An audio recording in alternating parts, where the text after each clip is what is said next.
ऐसा महसूस होता है कि पाकिस्तान का बढ़ता हुआ आलमी प्रोफाइल दुश्मनों को हजम नहीं हो रहा, इसलिए अब नजरें बलोचिस्तान पर जमी हुई हैं। गुज़श्ता एक हफ्ते के दौरान बलोचिस्तान में पै दर पै हमलों में 42 अफराद की शहादत और 54 दहशतगर्दों की हलाकत इस बात को तकवीयत दे रही है कि पाकिस्तान के दुश्मन किस ताक में बैठे हैं। DGISPR लेफ्टिनेंट जनरल अहमद शरीफ चौधरी ने इंकिशाफ करते हुए कहा है कि बलोचिस्तान में होने वाली हालिया दहशतगर्दी के पीछे बराह रास्त भारत मुलव्वस है, जबकि इन दहशतगर्दों को अफगान तालिबान रजीम की पुष्पनाही और सहूलतकारी हासिल है। वजीर आजम शहबाज शरीफ ने कहा कि गुज़श्ता साल मई में मार के हक में फतेह और पाकिस्तान की सिफारती कामयाबियां दुश्मन को हजम नहीं हो रही। क्या रियासत को अब ज्यादा चौकस रहने की जरूरत नहीं है? अमरीका और ईरान के माबैन जारी कशीदगी समेत दीगर मुल्की और आलमी खबरों पर तफसील से जानकारी देंगे नजम सेठी।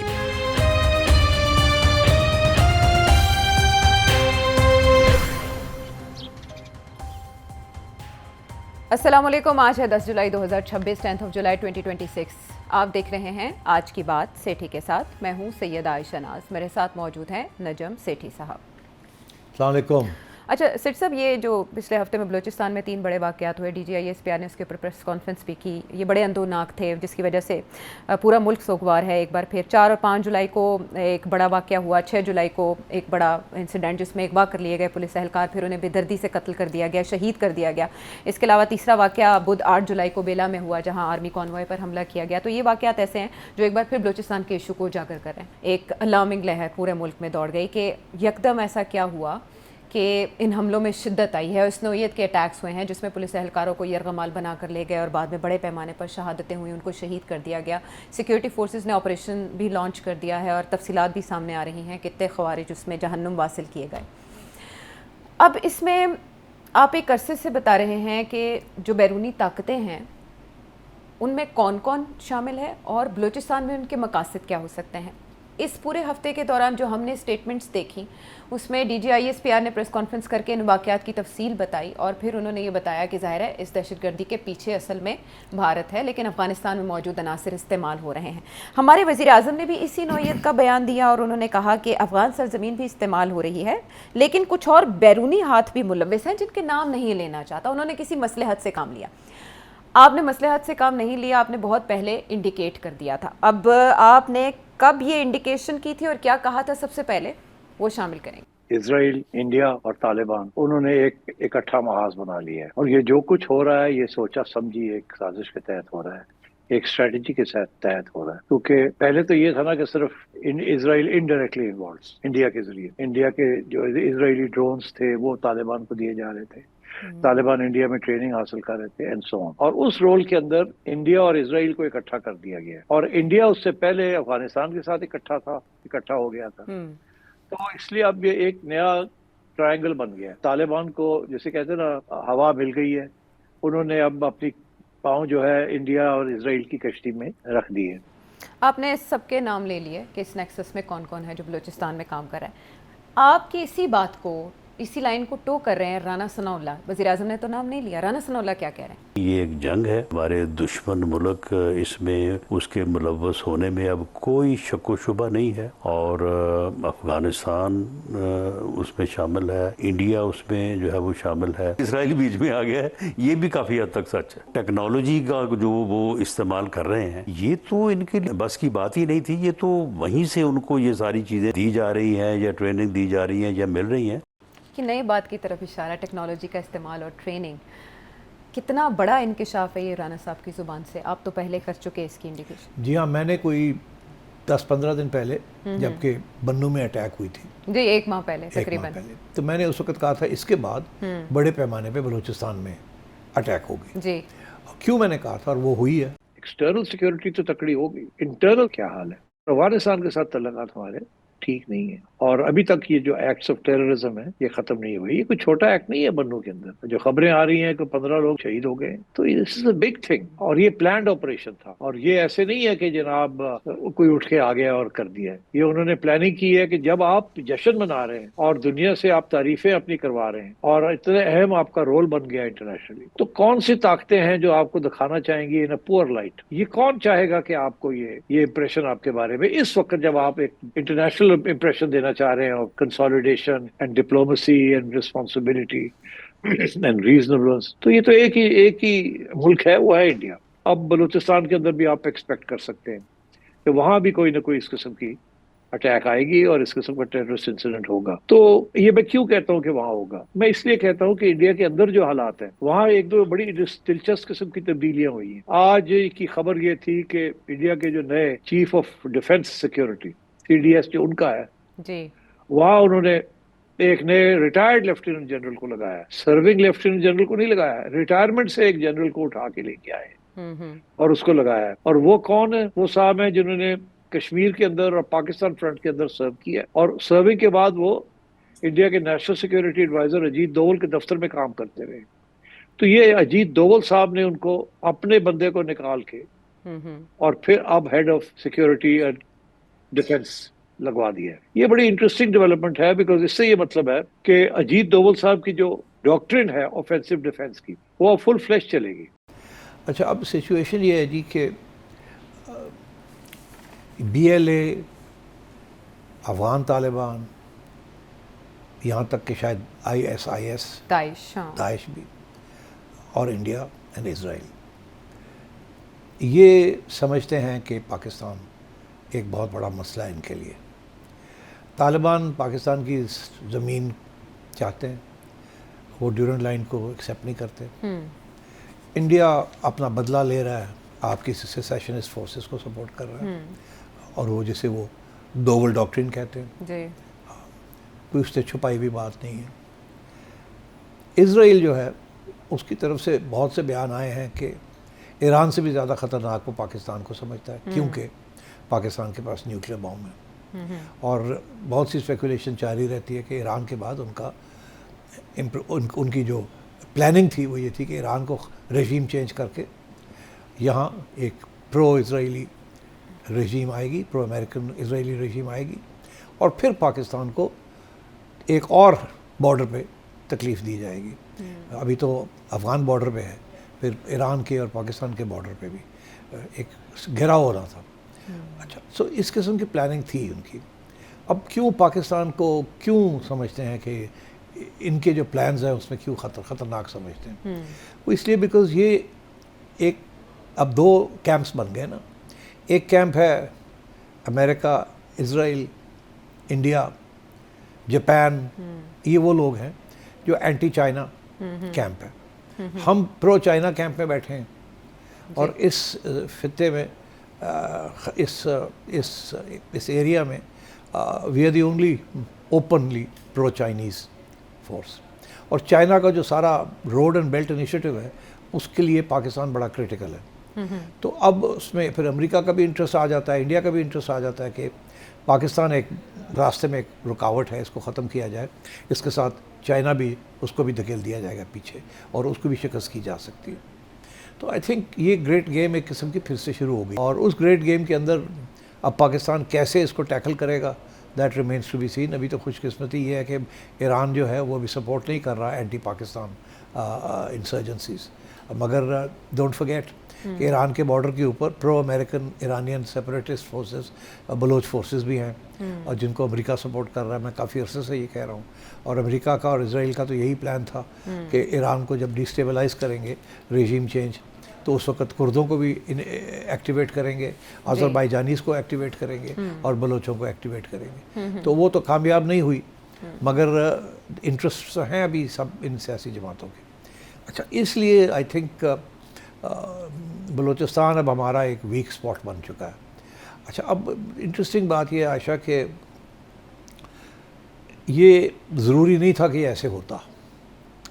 पाकिस्तान की रियासत को एक चीज़ का तो पता है कि जब से पाकिस्तान बना है, और बलोच तारीख़ जिस तरीके से लिखते हैं और सोचते हैं, उसके अंदर ये हमेशा एक बीज था कि सेपरेटिज़म का।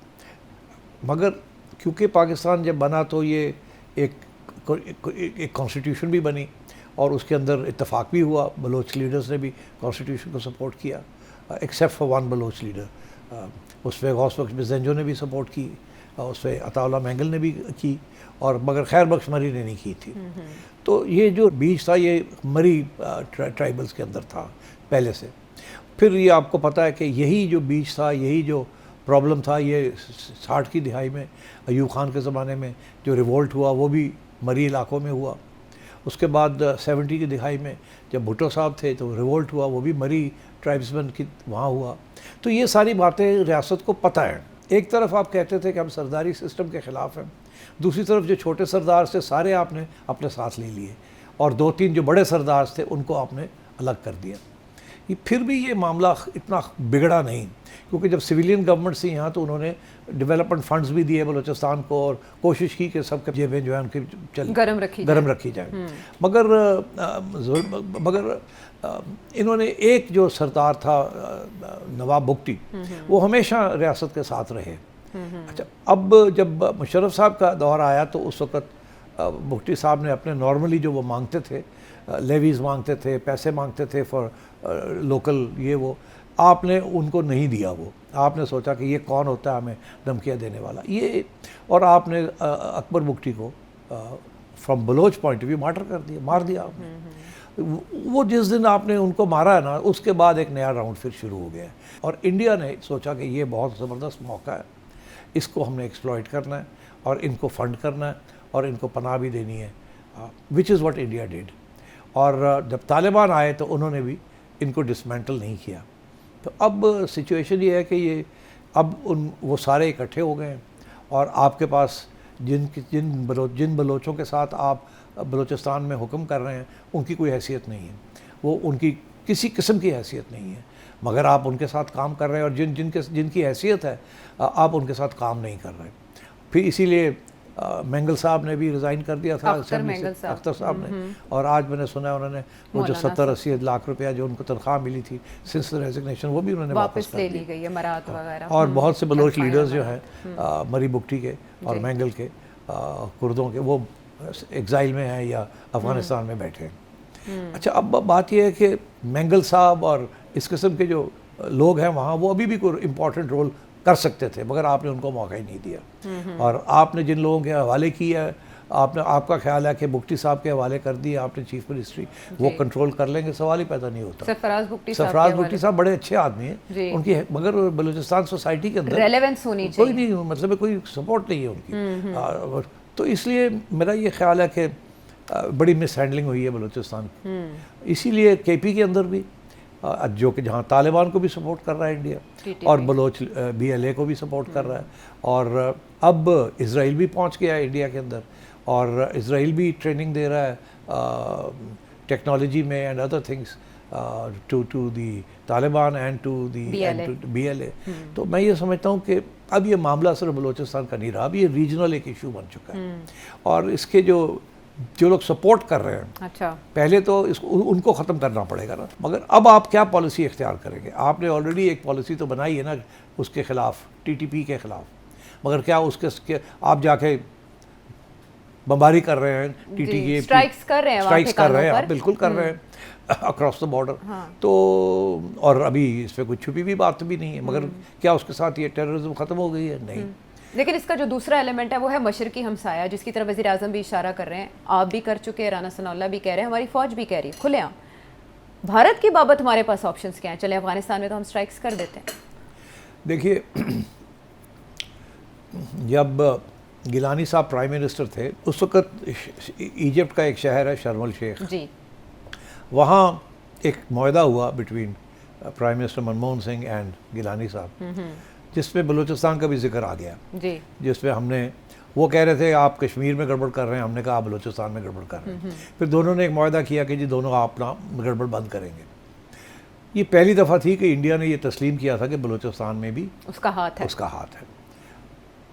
मगर क्या हुआ, जैसे ही उस वक़्त अगर आप उस चीज़ के ऊपर बैठ जाते इंडिया के साथ तो कोई तय कर लेते, जो मुशर्रफ साहब जो फार्मूला बना के गए थे कश्मीर का 4 पॉइंट, अगर आप उसके ऊपर अमल करते और जो भी लेना देना होता है इस किस्म की चीज़ के अंदर आप कर लेते, तो मेरा ख्याल है ये दिन आज ना आता। डोंट फॉरगेट, BJP के लीडर्स वाजपेयी साहब भी और अडवाणी साहब भी पाकिस्तान आए, उन्होंने प्रो पाकिस्तान बातें की कि अब ख़त्म, अब पाकिस्तान का इशू नहीं होना चाहिए। और जब BJP आई तो उसके बाद तो फिर जब ये नरेंद्र मोदी आए तो उसके बाद और काम बिगड़ गया। कश्मीर का जब मामला मगर हुआ फिर तो भी शुरू में आपको पता होगा, याद रहना चाहिए कि नवाज शरीफ साहब जब प्राइम मिनिस्टर थे तो उन्होंने पूरी कोशिश की थी कि किसी न किसी तरीके के साथ नरेंद्र मोदी के साथ बना के रखें और ये अमन की बात करें और तजारत करें और ये सब कुछ करें। मगर उस वक्त की में मियाँ साहब को कहा कि नहीं आप नहीं कर सकते। अब क्या करेंगे आप? अब क्या करेंगे? आपने इशारा दिया BRI, बेल्ट रोड इनिशिएटिव, इसका अच्छा। मतलब है चाइना के मफादात को निशाना बनाना मकसद है, तो चाइना कुछ कर सकता अब मैं आपको कह रहा हूँ कि अब ये बात इंडिया से आगे निकल गई है। पहले ये सिर्फ इंडिया पाकिस्तान की बात थी जी, या बलूचिस्तान के लोगों की नेशनलिस्ट की और फेडरल गवर्नमेंट की बात थी जी। मगर अब ये ग्रेट गेम का हिस्सा बन चुकी है। ग्रेट गेम के अंदर अफगानिस्तान का बहुत अहम रोल है, इंडिया का बहुत अहम रोल है और अब इसराइल का रोल बनना शुरू हो गया। अब इसको रिवर्स करना जो है वो बहुत मुश्किल है। अच्छा, अब अगर मुश्किल है तो फिर करेंगे क्या? अभी हमें ये बताया जा रहा है कि अब हम कि हमारी इस्टेब्लिशमेंट जो है we will take all steps. जी, यही कहा गया ना, जी, सख्त फैसले अब किए गए हैं। सख्त फैसले से मुराद क्या है? क्या करेंगे आप? अब मैं आपको एक बड़ी इंटरेस्टिंग बात बताऊं। अभी हाल ही में पाकिस्तान और चाइना की कोशिश थी कि BLA को यूनाइटेड नेशंस के अंदर एक टेररिस्ट ऑर्गेनाइजेशन करार दिया जाए। जी। अभी अमेरिका के अंदर तो स्टेट डिपार्टमेंट ने BLA को टेररिस्ट ऑर्गेनाइजेशन करार दिया, डेजिग्नेट किया हुआ है। डेजिग्नेट किया हुआ है, मगर यूनाइटेड नेशंस के अंदर वो अभी तक टेररिस्ट ऑर्गेनाइजेशन नहीं हुई। जी। अच्छा, अब हाल ही में आपने रेजोल्यूशन 1267 के तहत एक रेजोल्यूशन मूव किया कि इसके अंदर जो जहाँ तालिबान और आईसिस है वहाँ आप BLA को भी इंक्लूड करें, मगर वो वीटो हो गया। वो अमेरिका ने भी आपको सपोर्ट नहीं किया, UK ने भी नहीं किया, किसी और ने आपको सपोर्ट नहीं किया। अच्छा, वहाँ उसके बाद लोगों ने कहा कि आपने 1267 के तहत आपने ये किया, आपको ऐसे नहीं करना चाहिए था, आपको 1373 के तहत करना चाहिए था। अब दोनों में क्या फ़र्क है? क्या फ़र्क? जो 1267 जो है वो है कि it focuses only on 2 specific entities, वो सिर्फ उन 2 एंटिटीज़ के लिए है। अच्छा, ये जो 1373 है वो ये कहता है कि आप अपने मुल्क के अंदर कर सकते हैं जिसको चाहें आप कर लें। अच्छा। मगर और वो आपको UN ने इजाज़त दी है उसकी कि वो इंटरनली आप उसको डिक्लेयर कर सकते हैं एज अ टेररिस्ट ऑर्गेनाइजेशन। तो इसलिए उसको उसके अंदर आप नहीं जा सके। मगर जहाँ आप गए हैं वहाँ ऑलरेडी रिस्ट्रिक्शन है, उसको अमेंड करने की ज़रूरत है और वो अभी कोई तैयार नहीं है अमेंड करने के लिए। और अब हमें ये बताया जा रहा है कि उनको टेक्नोलॉजिकल इनपुट्स जो है वो सैटेलाइट इंफॉर्मेशन भी मिल रही है from Israel and from India. Sethi साहब, अमेरिका, इजराइल, इंडिया, जापान, ये ज़ाहिर है चाइना स्पेसिफिक है और हम क्लियर पोजीशन ले रहे हैं चाइना बाबत। अफगानिस्तान इस सारे पिक्चर में कहाँ खड़ा है जिसको न्यूट्रलाइज करने की कोशिश चाइना ने की? हाँ, देखिए अफगानिस्तान भी गेम खेल रहा है ना, उसको भी तो देखिए हम भूल गए हैं कि अब रशिया जो है, रूस was the first country to recognize the Taliban. जी। और अभी recently they've done a defense pact also. जी। तो आप ये सोचें कि ये क्यों? हाँ। रशिया क्या इंटरेस्ट है? वो तो हालांकि डसा हुआ है उनका। हाँ, तो क्या इंटरेस्ट है उसका? तो इसीलिए और उधर से चाइना जो है वो चाहता है कि तालिबान के साथ कुछ बना के रखें ताकि उनका जो बेल्ट इनिशिएटिव है, road and belt initiative, CPEC को करने के लिए पहला सफीर चाइना ने भेजा। अब आप बताएं कि हम जाएंगे कहाँ? आप तो फंस गए हैं इन दिस ग्रेट गेम। जी। और आप उधर अमेरिका जो है वो इस्तेमाल करना चाहता है कि चाइना जो है वो अफ़गानिस्तान के ज़रिए आगे ना बढ़े। तो ये ग्रेट गेम तो बिल्कुल बहुत वाज़ेह हो गई है कि चाइना भी इन्वॉल्व हो गया है इसमें। पाकिस्तान एंड चाइना टुगेदर, दोनों के ऊपर अटैक आ रही है from America and from India and from Israel. Afghanistan को यूज़ करते हैं अफगानिस्तान, और वो जो है जाहिर है वो तो मैनिपुलेशन कर रहे हैं तालिबान। वो तो इंडिया पे से सपोर्ट ले रहे हैं, अब रशिया से सपोर्ट लेंगे वो। और देखिए गुरिल्ला वॉरफेयर के अंदर आपको स्टैंडिंग आर्मी नहीं चाहिए। अब आप क्या कर सकते हैं? ज़्यादा से ज़्यादा आप ये कर सकते हैं ना कि आप जाके उनके कैंप्स जहाँ भी हैं उनको बमबारी करें। तो वो तो पहले भी आप कर रहे हैं, थोड़ी सी और कर लेंगे। तो अब मेरा ख्याल है बड़ी मेजर किस्म की पॉलिसी रीथिंक होनी चाहिए कि आप कहाँ खड़े हैं, कैसे अपने आप को स्टेबलाइज करना है और बचाना है फ्रॉम दिस ग्रेट गेम। तो आई एम वेरी अफ्रेड कि जब तक ये मामला हमारा इंडिया के साथ सेटल नहीं होगा, जी, until and unless we have a peace treaty with India and normalization with India, उस वक्त तक ये आप के खिलाफ India will use all its resources to undermine you. तो इसका मतलब है वो जो ट्रैक 1.5 या ट्रैक 2 की हम बातें सुन रहे हैं उसमें बलूचिस्तान को सर फहरिस्त होना चाहिए पाकिस्तान की तरफ से, अगर ऐसा कुछ चल रहा है? अभी ऐसी कोई चीज़ नहीं चल रही। तो कोई नहीं, कुछ तो भी किस नहीं लेवल पे इंडिया को इंगेज किया जा सकता है सेठी साहब? अब मैं क्या आपको बताऊं, it's not my job to tell you how to run the state. इल्ज़ाम लगने शुरू हो जाएंगे आपके ऊपर। तो ये तो रियासत को खुद चाहिए सोचना। हाँ। अगर इसको स्टेबलाइज करना है तो कैसे स्टेबलाइज करेंगे? सेठी साहब, इस आर्ग्यूमेंट में कितनी जान है कि एक फुल टाइम वज़ीर दाखिला हमारे पास होना चाहिए? और जब ये इतने बड़े वाक़यात बलूचिस्तान में हुए, एक हफ्ते के अंदर 3 बड़े वाक़यात, तो मोहसिन नकवी साहब मुल्क में नहीं थे, उनको बहुत टारगेट किया जा रहा है उनकी एब्सेंस। मुझे बताओ वो क्या कर लेते हैं? वो मुल्क में होते हैं तो क्या करते हैं? वो लुक आफ्टर करते, रिपोर्ट्स देखते, क्या लुक आफ्टर करते हैं? ऑपरेशन का वो तो एक आदमी है ना, एक शख्स है। पॉलिसी कोई और बनाता है। जो मोहसिन नकवी साहब को कहा जाता है वो जाके वो कर देते हैं, मगर he is not in control of the situation. तो इस कंट्रोल ऑफ द सिचुएशन तो आपकी है। वो जिसको भी नॉमिनेट करेंगे वो ज़्यादा क्या करते हैं? अब आपने क्या किया? प्राइम मिनिस्टर साहब बलूचिस्तान जाके एक मीटिंग कर लेते हैं। इससे क्या हुआ? कुछ नहीं होता। तो जिस तरह अख्तर मेंगल साहब जाके मौलाना साहब से मिले, उन्होंने हाइब्रिड सिस्टम के ऊपर काफ़ी सवाल उठाए। आप समझते हैं अख्तर मेंगल साहब जैसे सियासतदान अगर हों मुल्की धारे में तो वो? जब अख्तर मेंगल साहब एक वक्त चीफ मिनिस्टर थे नवाज शरीफ के ज़माने में, नवाज शरीफ साहब ने उनको सपोर्ट किया था जी, तो उनको रहने देते ना, और उनका जिम्मेदारी लगाते हैं ना कि ये इंसर्जेंसी वगैरह ये ख़त्म की जाए। जो लोग भागे हुए हैं यहाँ से या रुस के चले गए उनको वापस लेके आते हैं। बलोच एक दूसरे के साथ बात करके ला सकते थे। बलोच को मगर मनाना है तो उनके अपने लोग ही उनको मना सकते हैं। अच्छा। मगर वो तो आपने किया नहीं। आपने और कौन से रह गए वहाँ नेशनलिस्ट लीडर्स? वो रोते रहते हैं बेचारे अख्तर मेंगल साहब। तो अब बात यह है कि आपने तो धकेल दिया है वो लोग, मॉडरेट लोगों को, जो कि आपका साथ दे सकते थे आपके हाँ लिए। मगर आपने उनको ख़त्म कर दिया। तो आप जिनको आप लेके आए हैं देयर इन नो पोजीशन, उनकी हैसियत कोई नहीं, कोई हैसियत नहीं है। ये गवर्नेंस गैप जो है बलूचिस्तान में वो हमेशा से मौजूद है और इसके बारे में तनकीद का निशाना भी बनाया जाता रहा है उसकी सियासी क़यादत को। जरदारी साहब एक दफ़ा आए थे जब अपनी दौरे हुकूमत में, उन्होंने आगाज़ हुकूक बलूचिस्तान पैकेज दिया था। जहाँ 100 बिलियन रुपए दिए जी, पता नहीं कहाँ गए, इनकी जेबों में चले गए जो लोग बैठे हुए हैं अभी जी। तो जब वो तो ये तो नहीं हेल्प कर सकते ना आप। ये तो जेबों में चले जाते हैं। बलूचिस्तान के लोग कहते हैं जी वहाँ सहूलतें नहीं है, ये नहीं है, वो नहीं है, तो 100 अरब रुपया कहाँ गया? तो बलूचिस्तान जो NFC अवार्ड से जो पैसे मिलते हैं वो कहाँ जाते हैं? जी, बस याशियाँ हो रही हैं, बैठे हुए हैं, अपने पैसे बना रहे हैं, इनके जो हुक्मरान तबका वहाँ बैठा हुआ है। तो इसलिए this is not the way to run that province. तो आपको जब मरज़ की तशखीस पता है तो उसका हल ज़्यादा मुश्किल नहीं होना चाहिए, लेकिन वही बात माइंडसेट। अब इसमें अगर गैर मुल्की हाथ मुलव्वस हैं, जैसे कि रियासत समझती है, रियासत समझती है कि ब्लैकमेल भी किया जाता है उन्हें नासिर की जानिब से जिनको मुल्की धारे में होना चाहिए, तो फिर इन सारे मसाइल का सद्देबाब भी रियासत नहीं करना है। लेकिन उसके रास्ते में रुकावटें क्या क्या हैं, सेठी साहब के एनालिसिस से आपने जाना। प्रोग्राम में वापस आते हैं ब्रेक के बाद।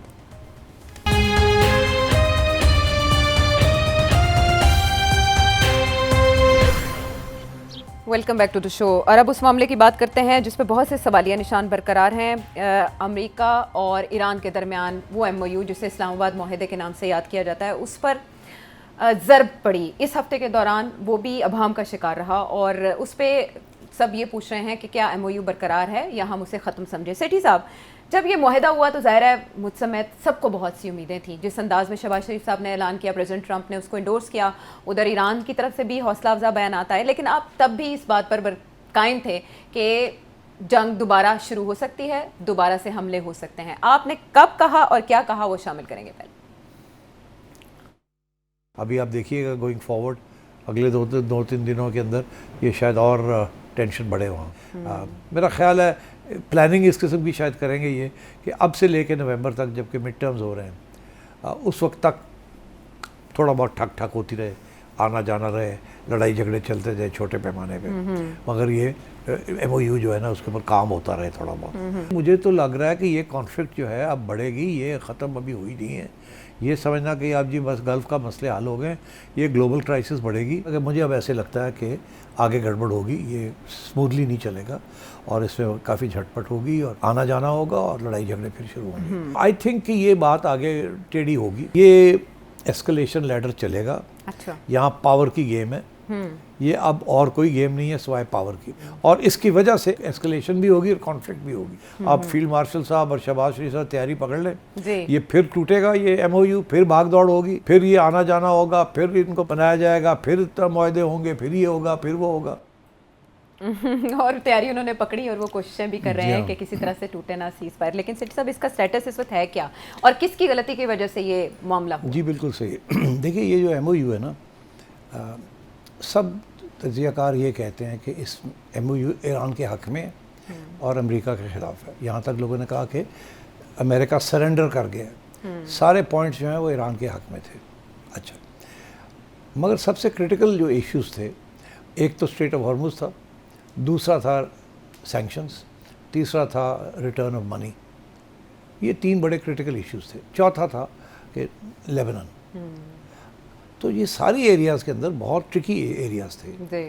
अब हुआ क्या, हुआ ये कि शुरू में इसराइल ने लेबनान के अंदर रोकने की कोशिश नहीं की, प्रोसीड करता रहा। हालांकि वो हिस्सा था इसका कि वो लेबनान के अंदर अमेरिका रोकेगा।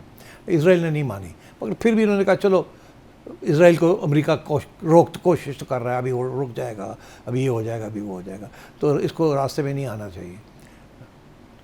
आगे बढ़ाई बात, चले जी, अगला स्टेप ये था कि ओके अब स्ट्रेट ऑफ हॉर्मुज़ जो है 60 दिन के लिए इसको खोल दिया जाए। अच्छा, अब वो जो क्लॉज 5 है ना ऑफ द मेमोरेंडम, वो बड़ा इंटरेस्टिंग है। उसमें बड़े वाज़े तौर पे 2 बातें लिखी हैं। एक तो ये लिखा है कि ड्यूरिंग दी 60 डेज कोई टोल नहीं होगा जी, नो चार्ज। अच्छा, जब ये कहा जाता है ना कि अगले 60 दिन में कोई टोल नहीं होगा, इसका एक और माने भी लिए जा सकते हैं ना कि 60 दिन के बाद फिर टोल हो सकता है, लग सकता है। यहाँ तो ये होता ना कि किसी स्टेज पे भी टोल नहीं होगा, हाँ, जवाज नहीं बनता उसका, ये लिख दिया जाता। मगर यहाँ लिखा है कि 60 दिन में नहीं होगा। इसका ये मतलब है दूसरी तरफ कि आगे जाके ऑप्शन खुला है। अब ये ईरान ने इस ऑप्शन को खुला रखा हुआ है और उसके इरादे पक्के हैं, किसी सूरत में भी वो टोल को छोड़ेंगे नहीं, वो किसी न किसी तरीके से लेंगे। अच्छा। इसके अंदर दूसरा पॉइंट जो है वो ये है कि ओमान के साथ मिलके कोऑर्डिनेट करेंगे शिपिंग जी, ठीक, एंड मैरीटाइम सर्विसेज एडमिनिस्ट्रेशन। वो जब फैसला होगा कि फीस लेनी है, टोल लेना, क्या करना है, उस वक्त ओमान के साथ मिलके करेंगे। अच्छा, अब हुआ क्या, सब कुछ खोल दिया। ईरान का ये मौक़िफ़ था कि स्ट्रेट हमने खोल दिया, ये हमने लेन्स बनाई हैं, इधर आप इन लेन्स के ज़रिए आप चले जाएं, हमें इतला करें, हम आपको खोल देंगे कि रुकावट नहीं होगी। उसका मतलब ये था इस्टेब्लिश करना कि ईरान की सॉवरेंटी है on the straight, that was Iran's purpose. अब अमेरिका ने कहा अच्छा, अमेरिका ने सऊदी अरेबिया और कतर के साथ मिलके ये कहा कि आप ऐसे है 2-3 जहाज़ निकालें ओमान की तरफ से। अच्छा। और ईरान को इतला करने की ज़रूरत नहीं है। अच्छा। और हम हैं यहाँ, अगर कुछ हुआ तो प्रोटेक्ट कर लेंगे तुम्हें। अच्छा। ये टेस्टिंग ग्राउंड कर रहे थे। तो जब उन्होंने ये काम किया तो ईरान ने कहा अरे ये तो नहीं था, हमने खोल दिए हैं, इधर से जाना था, आप इधर से क्यों जा रहे हैं? तो ईरान ने उन 3 जहाज़ों के ऊपर उनको अटैक किया और रोका उनको। तो ये इंडिकेट करने के लिए ये नहीं चलेगा, ये अभी भी हमारी सॉवरेंटी है, खुला है, हम जहाँ से कहेंगे आप जाएं वहाँ, फिर उसके बाद जब ये सारी चीज़ें तय हो जाएंगी तो फिर देखा जाएगा। तो अमेरिका ने उनकी जो क्लेम ऑन सॉवरेंटी है उसको टेस्ट करने के लिए इनको कहा कि इधर से निकालो तुम। तो ईरान छोड़ता नहीं, ईरान ने कहा नो, रोक दिया। तो वायलेशन की अमेरिका ने। तो अमेरिका ने नहीं, अब मैं आपको बताऊँ मेरा ये ख्याल है कि ये नहीं लिखा था उसके अंदर कि किस लेन से वो जाएंगे। अच्छा। मेमोरेंडम में ये था कि आना जाना खुला होगा। हाँ। ये नहीं लिखा था कि जो लेन्स ईरान ने डिमार्केट किए हैं उसके ज़रिए जाएंगे। अच्छा। तो इसलिए क्योंकि लिखा नहीं था तो इन्होंने कहा फिर इधर से आ जाएं आप। तो मेरे मुताबिक ईरान ने वायलेट किया है। अच्छा। ये MOU ईरान ने इसलिए वायलेट किया है बिकॉज वो चाहते हैं कि आगे जाके इस्टेब्लिश हो जाए हमारी सॉवरेंटी है। ओके, वो अपनी गिरफ्त से नहीं निकलने दे रहे। हाँ। अब यहाँ आके तो अमेरिका का ये मौक़िफ़ और ये सऊदीज़ का और सबका ये कि ये आपने वायलेट किया है। अच्छा। आपने कहा था खुली आमद रफ्त होगी, आपने तो रोक दिया है। यहाँ कहाँ लिखा था कि इधर से जाना इधर से नहीं जाना। तो इसलिए आपकी इंटरप्रिटेशन है of article 5 of the memorandum वो सही नहीं है। तो इसलिए मेरा ख्याल है इसके ऊपर फिर अमेरिका ने अटैक किया, उसके ऊपर फिर ईरान ने अटैक किया, बहरीन और कुवैत तो फिर में। हाँ फिर वो एस्केलेशन हो गई। ठीक, सो मेरा ख्याल है ये तो पहली बात। अच्छा, अब मेरा अगेन आई फील कि ये they will go back to the talks, okay, फिर जाएंगे ये वापस और वहाँ बैठ के ये फिर बातें होंगी। और ईरान किसी सूरत में स्ट्रेट ऑफ हॉर्मुज़ जो है उसकी सॉवरेंटी अपनी पास रखना चाहता है। ये अब अमेरिका चाहता है ये बिल्कुल फ्री हो जाए जैसे पहले था। अच्छा, बिकॉज लोग ये कहते हैं ना कि पहले तो फ्री था, ये झगड़ा ही नहीं था, झगड़ा ही नहीं था, आपने गन डाला और झगड़ा बन गया। बिल्कुल। और अब ईरान जो है वो कहता है हम इसको छोड़ेंगे नहीं। ईरान को इस बात का समझ आ गई है कि न्यूक्लियर वेपन तो हम नहीं बना सकते अभी, मगर ये इस ग्लोबल इकॉनमी को हमने पकड़ा हुआ है, ये हथियार हम नहीं छोड़ेंगे। जैसे मिसाइल्स के ऊपर वो बिल्कुल कोई बात करने के लिए तैयार नहीं है, ड्रोन्स के ऊपर, मिसाइल्स के ऊपर, इसीलिए इसी तरीके के साथ they are not ready to talk about कि जी स्ट्रेट ऑफ हॉर्मुज़ का क्या होगा दिस आस। तो अब यहाँ आके सीरियस इशू बन रहा है। अच्छा, और पहले ये उम्मीद थी कि ओमान के साथ बैठ के तय हो जाएगा। ओमान एक तरफ कहता है कि हम टोल के खिलाफ हैं जी आपको याद है वो जो बहरीन में कॉन्फ्रेंस हुई थी जी उसके ऊपर ओमान की यही पोजीशन थी जी, बहरीन- गल्फ कंट्रीज की जो हाँ। जिसमें मार्को रूबियो हाँ थे, कि जी ये हाँ वो मार्को साइन रूबियो- किया उन्होंने हाँ, मुश्तरका एलामिये और पर। कहा था कि टोल नहीं होंगे। जी मगर मेरा जो अंडरस्टैंडिंग है वो ये है कि बिहाइंड द सीन्स ओमान ने ईरान को कहा है कि टोल ना करना, अब जब ये ख़त्म हो जाए, जब बैठेंगे इसे तो हम तय कर लेंगे कि किस तरीके की फ़ीस करनी है, अच्छा, तो आप फिक्र ना करें, वी विल सपोर्ट यू। उधर पब्लिक में वो सपोर्ट कर रहे हैं बहरीन और अमेरिका वगैरह को, उनकी भी तो मुश्किल है ना, they sitting at the corner, Iran they very vulnerable to Iran, उधर से वो they been an American British ally for so long, तो वो भी मुश्किल में है। तो एक तरफ वो कहते हैं कि टोल वोल नहीं होगा, दूसरी तरफ वो ईरान को एश्योरेंसेस दे रहे हैं कि आप फिक्र ना करें, कुछ ना कुछ कर लेंगे हम। अब बड़ी इंटरेस्टिंग चीज़ एक तो ये डायमेंशन है। अब दूसरी डायमेंशन ये है कि ईरान ने इतना हार्ड लाइन क्यों ले ली स्ट्रेट ऑफ हॉर्मुज़ के ऊपर। अगर सॉवरेंटी की बात है तो वो अगले 2 माह के अंदर कुछ ना कुछ बन जा रहा था ना, जी कोई ना कोई तो एग्रीमेंट हो जानी थी ऑन फीस, जैसे मलाका स्ट्रेट में या कोई ना कोई फार्मूला निकल आना था, तो आप उसको टोल ना कहते, कुछ ही कह लेते, एनवायरमेंटल सस्पेंशन, सुपरविजन वगैरह वगैरह वगैरह, जो कि इनकी और अमान की कुछ अंडरस्टैंडिंग हो चुकी थी। तो क्यों नहीं उधर क्यों नहीं गए। अब मैं ये समझता हूँ कि ये ईरान के अंदर एक डेवलपमेंट हो रही है। जो सिविलियन लीडरशिप है वो उन्होंने ये नेगोशिएट किया है MOU, अच्छा, जिसके अंदर फॉरेन मिनिस्टर साहब हैं, स्पीकर पार्लियामेंट हैं एंड अदर्स, बाकर कालिबाफ, बासर अक्ची साहब, और ऑल्सो प्रेसिडेंट, जी तीनों जी पजिशकियान, तीनों ने। आपको याद है कि प्रोग्राम में मैंने कहा था कि मुश्तबा साहब ने जो सुप्रीम लीडर हैं अब, सुप्रीम लीडर ने, उन्होंने प्रेसिडेंट को कहा तुम्हारी जिम्मेदारी है। हाँ, उन्होंने ट्वीट करके बाकायदा इस पे अपने ख्यालात का इजहार किया था, मैं मुत्तफिक नहीं हूँ, मगर अब तुम्हारी अमेरिका जिम्मेदारी है ये। इसका जो मेरी रीडिंग है, जी। मेरी रीडिंग ये है कि एक डिवाइड है between the civilians and IRGC। अब एक समझे जैसे कि एक सिविलियंस और आर्मी, हम तो अच्छी तरह समझते हम तो हैं। समझते हैं इस चीज़ जी। को। अच्छा, अब आर्मी के पास तो वो हथियार है ना, वो जो जब चाहे इस्तेमाल कर लें, और जो भी सिविलियंस नेगोशिएट करते हैं वो फारग हो जाता है। तो सिविलियंस ने एक बड़ी ज़बरदस्त डील नेगोशिएट की है, मगर इस डील के साथ सिविलियंस मजबूत हो रहे हैं ईरान के अंदर, और IRGC जो है उसकी जो रेट है वो अब सिविलियंस को कितनी बड़ी चीज़ करने जा रहे हैं, तो IRGC जो है इस फीलिंग लेफ्ट आउट। IRGC चाहती है कि उनका इम्प्रिंट और पावर जो है उनके हाथ में रहे। तो मैं ये समझता हूँ ईरान के अंदर एक स्प्लिट है बिटवीन IRGC जो कहती है कि और कुर्बानी देने के लिए हम तैयार हैं, और लड़ने के लिए हम तैयार हैं, हम कोई कंसेशन नहीं देंगे, और सिविलियंस जो हैं जो समझते हैं कि सैंक्शंस रिलीफ मिल जाए, स्ट्रेट ऑफ हॉर्मुज़ के ऊपर हमारी सॉवरेंटी इस्टेब्लिश हो जाए, हमारे जो स्टॉक पाइलिंग है वो हम इकट्ठी कर लें, एंड ये जो यहाँ जो सारे गल्फ स्टेट्स हैं यहाँ से सारे अमेरिकन बेसिस ख़त्म हो जाएं, वो ये समझते हैं this is a very big achievement. जी, मगर IRGC जो है वो सरेंडर समझते हैं इसको। वो फील कर रही है कि ये तो ईरान के अंदर इनकी सिविलियन हेजमनी जो है वो बढ़ रही है। अब पैसे आ गए और ये सब कुछ ख़त्म हो गया तो सिविलियन सिस्टम जो है ना वो ताकतवर हो जाएगा, और IRGC जो इस वक्त कमांड में है इन मैनी वेज, उसकी जो इम्पोर्टेंस है वो बिलिटल हो जाएगी। कल को ये सिविलियंस पैसे भी ले आएंगे, मईशत भी ठीक हो जाएगी, ये हो जाएगा। तो जो इस वक्त जो IRGC के अंदर करप्शन भी बढ़ी है, बिल्कुल ये है। और सो आई थिंक वहाँ एक वेस्टेड इंटरेस्ट है जिन्होंने ये फैसला किया है कि हम नहीं करने देंगे, और सिविलियंस कॉन्स्टेंटली अंडर प्रेशर है फ्रॉम IRGC। तो अब ये IRGC का ये फैसला था कि इधर से जो जाएगा उसको हम नहीं जाने देंगे जी। हालांकि ये इतने बड़ा इशू नहीं था, इसको अवॉइड किया जा सकता था, बिल्कुल अवॉइड किया जा सकता था, ये ना करते, मगर IRGC ने ये इंसिस्ट किया। अब इसका ये मतलब है कि IRGC के अंदर एक सोच है, वो सोच ये है कि कोई बात नहीं, हमने सैंक्शंस कब से लगी हुई है हमारे ऊपर, हमने फिर भी हम जिंदा हैं, हमारे ऊपर कितने जंग किए इन्होंने, हम फिर भी जिंदा हैं, हम फिर भी लड़ रहे हैं, और भी अगर 6 महीने और करना पड़ा या साल और करना पड़ा हम कर लेंगे, हम कमज़ोर नहीं हैं। तो IRGC की जो रिट है, पावर है, वो एक कुर्बानी के ऊपर बेस्ड है।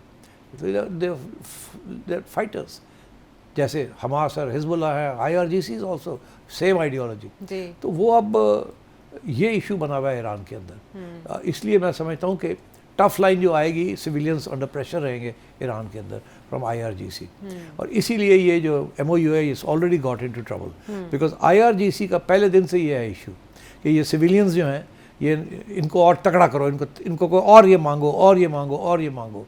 मगर बड़ी इंटरेस्टिंग बात ये है कि ये सब कुछ हुआ, एक तरफ फ्यूनरल प्रोसेशन मिलियंस, दूसरी तरफ सऊदी अरेबिया की डेलीगेशन, कतर की delegations from the Arab, from the literal states gulf की, वो सारी आ रही हैं।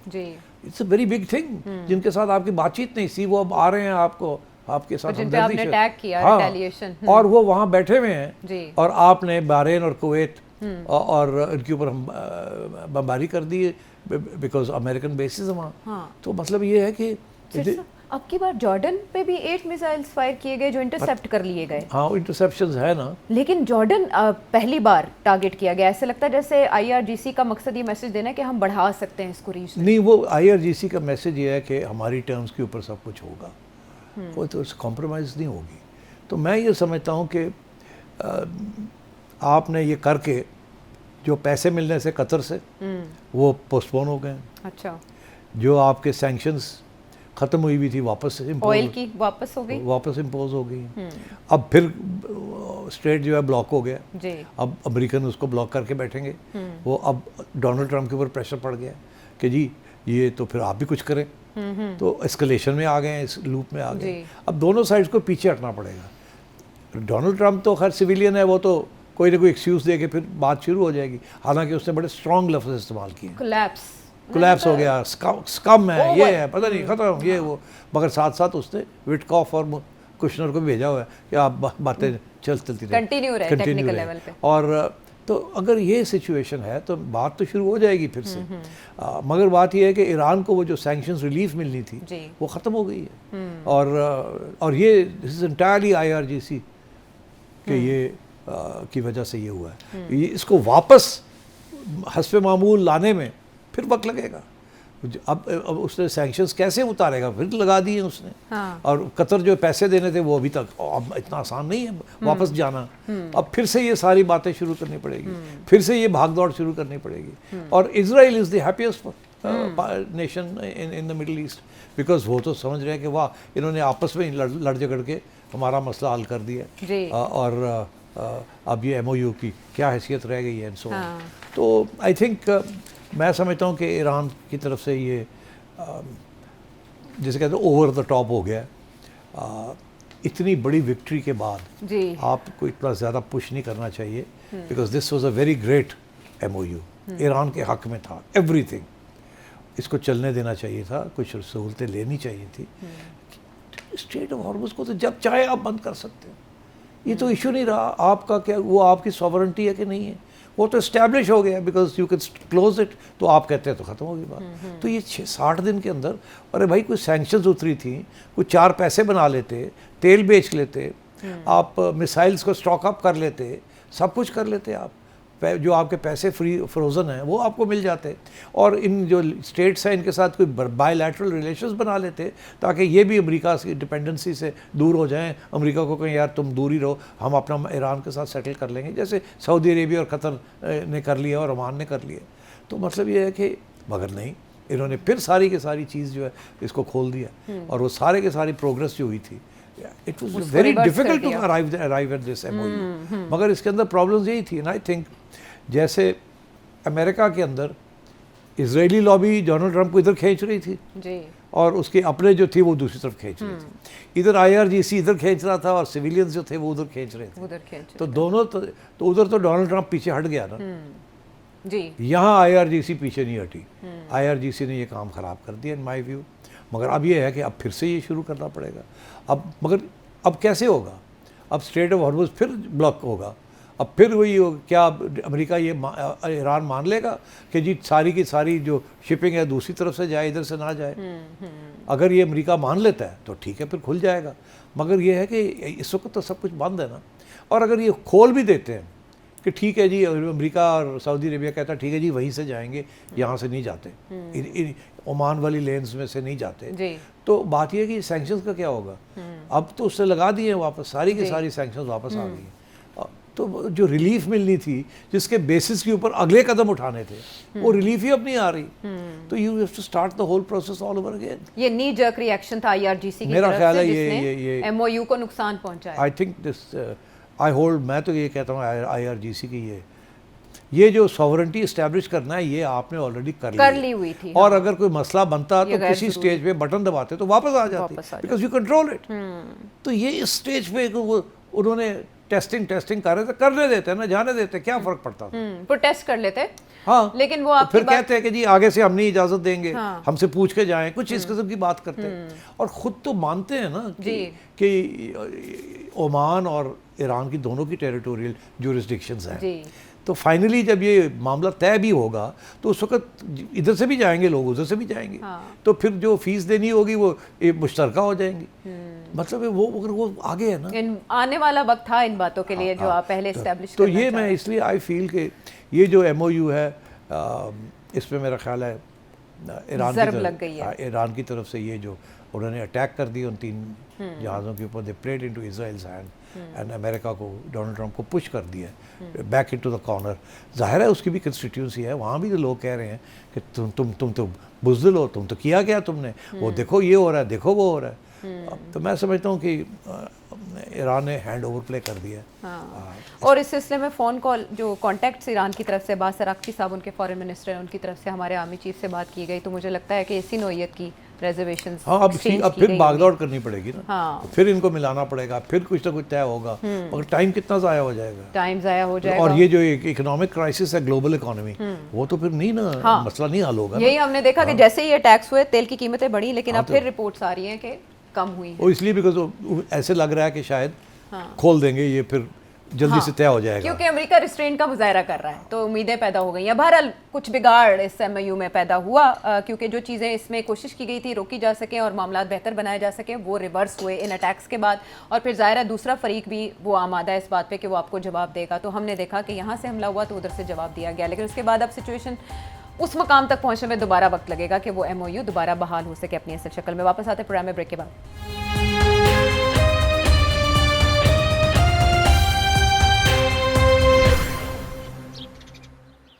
शो में साथ देने का शुक्रिया। सेठ साहब, मेरे अपने बहुत से सवालात थे, बहुत से और इश्यूज थे, KP में क्या हो रहा है और तनकीद का निशाना क्यों बनाया जा रहा है, उस पर हम करते रहेंगे बात कल और परसों के शो में। लेकिन जो बड़ी फहरिस्त है आपसे की गए सवालों की, उसमें से मैंने इंतखाब किया है अमेरिका से रसूल बख्श साहब के सवाल का। आपने अपने 5 जुलाई वाले प्रोग्राम में कहा कि ज़ियाउल हक ने बहुत इस्लामाइजेशन की, और ये सिर्फ आप नहीं कहते बल्कि पूरा पाकिस्तान कहता है, हर कोई ये कहता फिरता है। क्या ज़ियाउल हक ने भुट्टो साहब से ज़्यादा इस्लामाइजेशन की? अगर हम आइन को देखें या जो भी कवानीन इंट्रोड्यूस करवाए गए थे, तो आप मुझे काइंडली ये गाइड करें हमें सबको कि क्या भुट्टो साहब ने ज़्यादा इस्लामाइजेशन इंट्रोड्यूस करवाया या ज़ियाउल हक ने करवाया? हाँ, 2 मिनट है, 2 मिनट में जल्दी से सवाल जवाब देता हूँ। देखिए, भुट्टो साहब ने तो जो मुझे याद है 2 चीज़ें की थी। एक, उन्होंने अल्कोहल को 1977 में बैन कर दिया, और उससे पहले उन्होंने कादियानियों को बैन कर दिया, नॉन मुस्लिम्स डिक्लेयर कर। ये 2 इस्लामिक स्टेप्स थे। तीसरा मुझे कोई ख़ास याद नहीं आता। ज़ियाउल हक साहब का जो था वो तो बहुत, भुट्टो साहब के तो सियासी थे ये दीज इश्यूज़ और कॉन्स्टिट्यूशनल। ज़ियाउल हक साहब की constitutional and religious and political तीनों चीज़ें इन्वॉल्व थी। ज़ियाउल हक साहब ने शुरू किया हदूद ऑर्डिनेंसेस कि सज़ा क्या होगी, हाथ काटे जाएंगे, ये होगा वो होगा, वो सारे इस्लामिक प्रोविजंस हदूद ऑर्डिनेंसेस की। उसके बाद उन्होंने फेडरल शरीयत कोर्ट सेटअप किया कि आइन के अंदर कौन सी शिक है जो कि इस्लाम के और कुरान के मुताबिक नहीं है, वो भी पूरा एक नया सिलसिला शुरू कर दिया फेडरल शरीयत कोर्ट का। फिर उन्होंने बड़ी स्ट्रिक्टली एक जो आइडियोलॉजी थी इंटरप्रिटेशन ऑफ इस्लाम, वो थी सुन्नी हनफी ट्रेडिशन के अंदर, इसको फोकस किया ऑन दिस। फाइनली उन्होंने ज़कात डिडक्शंस कर दी। उन्होंने कहा जी सुन्नी जो हैं उनकी ज़कात डिडक्शंस होंगी।